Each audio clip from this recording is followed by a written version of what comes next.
Bismillahirrahmanirrahim. Assalamualaikum warahmatullahi taala wabarakatuh dan salam sejahtera. Saya Wan Zalawati Muhammad Nur dari Pusat Pengajian Sains Perubatan.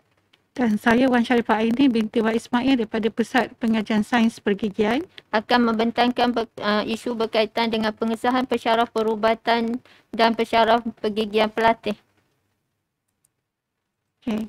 Untuk skim pensyarah perubatan dan juga pergigian pelatih adalah menggunakan skim yang sama, dan dari segi syarat pelantikan dan juga pengesahan adalah syarat yang sama, dan perkeliling yang digunakan pakai adalah perkeliling perkhidmatan bilangan 13 tahun 2016 dan berkuat kuasa pada 1 Januari 2017, iaitu untuk antara isi kandungan dalam perkeliling ini adalah merupakan klasifikasi perkhidmatan, pengurusan integriti dan juga keselamatan, dan juga grade jawatan dan gaji adalah grade yang sama untuk pensyarah perubatan dan juga pensyarah pergigian pelatih.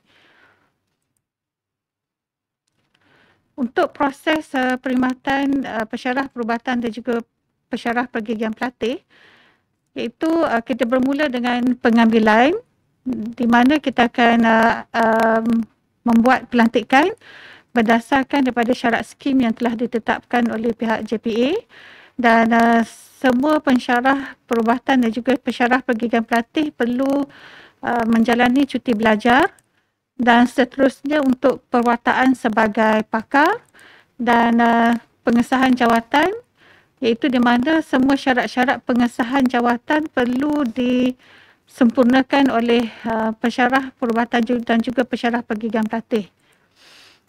Dan dari segi untuk syarat lantikan, iaitu kita ada dua, syarat lantikan umum dan juga syarat lantikan khusus. Dan bagi syarat lantikan umum, calon mestilah daripada warga negara Malaysia, berumur tidak kurang daripada 18 tahun dan hendaklah memiliki kepujian sekurang-kurangnya grade C dalam bahasa Malaysia di peringkat CJ Pelajaran Malaysia dan juga CJ Vocational Malaysia. Dan bagi syarat khusus, calon-calon mestilah memiliki ijazah sarjana muda, pergigian dan juga perubatan, dan mempunyai dan perlu berdaftar dengan Majlis Perubatan Malaysia dan juga Majlis Pergigian Malaysia, dan perlu memiliki sekurang-kurangnya 2 tahun pengalaman kerja. Untuk pelantikan bagi pensyarah perubatan dan juga pensyarah pergigian pelatih, iaitu dari segi penetapan grade lantikan, untuk grade lantikan kedua-dua jawatan tersebut adalah di grade DU51P dan juga DUG 51P. Penetapan gaji permulaan mengikut skim yang telah ditetapkan, walau bagaimanapun bagi yang telah berkhidmat akan mengambil kira pengalaman dan juga gaji akhir di agensi sebelum ini. Dan untuk tempoh maksimum lantikan ni adalah 7 tahun. Dan semua pensyarah perubatan dan juga pensyarah pergigian pelatih perlu cuti belajar, dan tempoh maksimum untuk cuti belajar sarjana kepakaran adalah 4 tahun. Okey, dipersilakan Cik Wan Zal. Okey, dari segi pengesahan dalam perkhidmatan pula, iaitu secara umumnya terdapat 3 syarat untuk pengesahan. Yang pertamanya, syarat yang dikenakan di dalam skim perkhidmatan. Yang kedua, syarat yang dikenakan oleh universiti. Dan yang ketiga, syarat di pusat pengajian.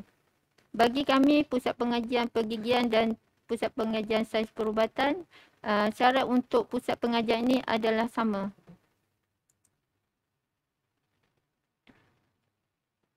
Syarat-syarat dari skim perkhidmatan adalah yang pertamanya, perlu memenuhi tempoh percubaan. Yang kedua, perlu memiliki kelayakan kepakaran atau ijazah sarjana dalam bidang berkenaan yang disyaratkan. Dan yang ketiga, telah berkhidmat sekurang-kurangnya 3 tahun sebagai pensyarah perubatan pelatih atau pergigian pelatih. Yang keempat, calon perlu menghadiri dengan jayanya program transformasi minda atau kursus-kursus lain yang ditetapkan. Serta yang terakhir adalah diperakukan oleh ketua jabatan.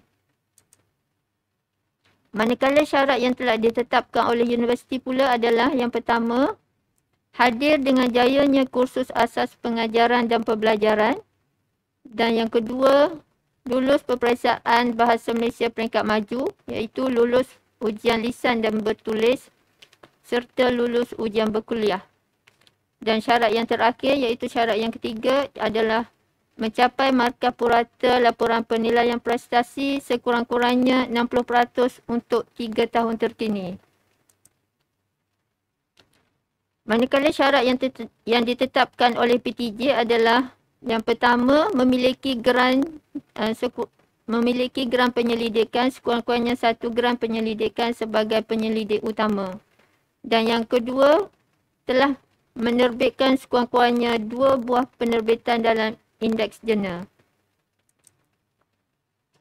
Isu-isu yang berkaitan dengan pengesahan, biasanya terdapat beberapa isu yang sering dikemukakan oleh calon-calon, iaitu yang pertamanya, bila bermula tempoh 1 hingga 3 tahun. Tempoh 1 hingga 3 tahun ni bermula setelah mereka mendaftar sebagai pensyarah pelatih Dan seterusnya, bagaimana jika tidak cukup 3 tahun? Untuk pensyarah pelatih, tempoh 3 tahun ini tidak mencukupi untuk pengesahan kerana mereka perlu belajar selama 4 tahun dan setelah mendaftar sebagai pensyarah pelatih, mereka diberi tempoh selama 2 tahun untuk mencari tempat untuk melanjutkan pelajaran. Dan setelah kembalinya daripada kursus kepakaran, mereka diberi tempoh 1 tahun untuk melengkapkan syarat-syarat pengesahan yang mana-mana tidak sempat dilengkapkan semasa tempoh sebelumnya. Dan seterusnya, isu yang biasa timbul, bilakah mereka ni boleh menghadiri program transformasi minda. Mereka boleh menghadiri program transformasi minda ini bermula daripada mereka melapor diri. Setelah mereka melapor diri, mereka boleh rancang bila nak hadir kursus tersebut. Sekiranya mereka melanjutkan pelajaran itu di kampus, mereka boleh melengkapkan syarat-syarat ini semasa mereka dalam tempoh cuti belajar tersebut. Yang terakhir biasanya selalu ditanya adalah adakah markah LPP cuti belajar diambil kira untuk proses untuk pengesahan? Ya, markah cuti belajar juga boleh diambil kira untuk pengesahan. Saya kira itu saja. Terima kasih.